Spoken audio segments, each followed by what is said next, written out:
আমাদের ঘরে বিশাল অশান্তি চলছে বুঝলে ওই কালকে বাটা জানে কি বলে না জানে কি বলে গেছে খাই কি বলে যাইতে বলে নি রুজা কালকে ঠিক আছে ওখানে পর কি একটা করলেন আর এই এই বুতলটা কি একটা দিলে বুঝলে বললে দিন ও পাস তারপরে 7 লাখ ঘুরে দিবি ঠিক আছে ঘুরে দেওয়ার পর যে জিনিস দেখুন করা আছে সেই জিনিস টাকা করবি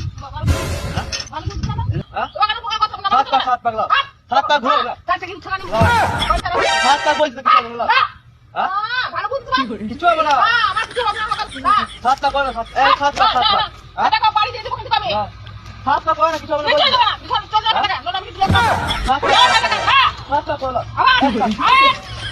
এক কথা বলছিস কিছু হবে না না না কিছু হবে না বলছিস ঠাকুমা তোমার কথা আমি শুনবো না তুমি আমাকে দাও এ মরে বলছিস কিছু হবে না এই তো না তোমার মুখে করে না না একটা হলো আজকে হ্যাঁ পয়সা না কিন্তু আমি না না না না কিছু হবে না বলছিস তো তোমার কথাই না কি করে বুঝতে ভালো লাগতো তোমার কথা করে না হ্যাঁ অন্য কাম করো না কিছু হবে না বলছিস তো তুমি কি ধরো শোনা কি করে আমার বাবাকে তা ঠিক আছে সব কথা বলি পয়সা না কিন্তু কবে কি করে কথা বলি ওরে দাও এটা